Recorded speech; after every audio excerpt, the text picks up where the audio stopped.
The Burning Ash by Richard Kish. Narrated by me, Richard Kish. Prologue. Treasured Memories. A single cherry blossom fluttered in the breeze beneath the great pale moon, dancing through the air as its siblings began to join it, drawing closer before moving off on a different path. It came to rest on the courtyard ground where a huge crowd waited excitedly for the beginning of the Dragon's Festival. Every year the people of the kingdom gathered beneath the great sakura tree to celebrate the founding of Ryushima. All eyes were glued to the palace doors as they awaited the arrival of their beloved queen.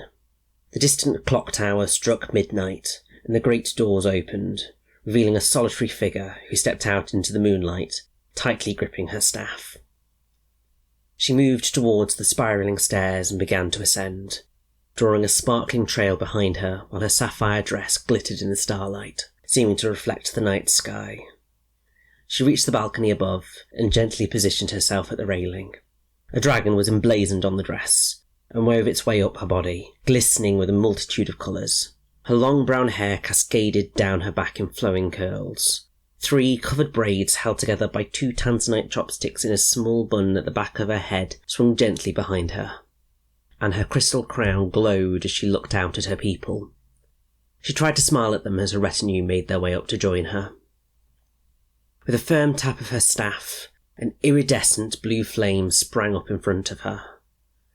It split in 2, circling both ways around the balcony, before climbing up the walls of the palace to reach a giant ornate mirror. When the flames made contact, the mirror burst into life. A gently shifting image appeared on its face, a dancing figure manipulating the flames around her before she was consumed. A small light flickered before sprouting, growing and blooming into a mighty tree. From the tree sprang an egg, which hatched into 2 fiery dragons which grew and began to fight.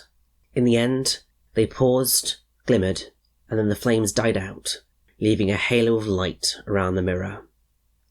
The woman took a deep breath, looking to her retinue for support. Then she began her speech.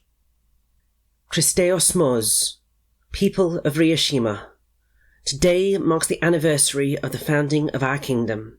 A rapturous applause broke out amongst the crowd. From the very beginning, we have held true to our tenets of family and trust. We have fought and struggled to get to where we are today, and the bonds between us will not be broken. More applause erupted, but the queen shifted uncomfortably on her heels.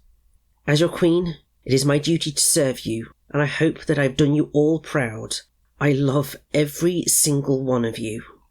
You've inspired me all my life, and I sincerely wish to repay that kindness. Together, we are a family. We stand firm against the world like the great sakura tree, and we never forget where we have come from. This was received with a hearty cheer. The past few years have been difficult.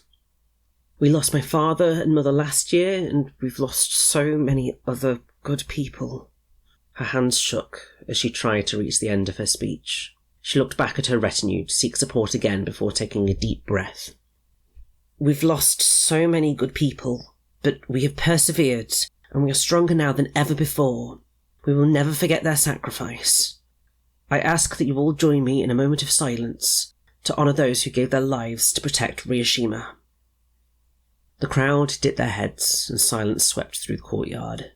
Some thought about their husbands, some their wives, some their fathers and mothers, some their grandparents and children. The queen closed her eyes in an attempt to hide her tears. Every year it was the same thing, the pomp of the ceremony leading to a short speech, and then that silence. It broke her heart every single time, because she knew that there was one person nobody remembered at all. As the years passed, it became more and more difficult to bear. With a deep breath, she opened her eyes and looked out at the crowd in front of her. Thousands of people stood beneath, bowing their heads in respect to the departed as the wind whipped the cherry blossoms from the tree, scattering them at their feet.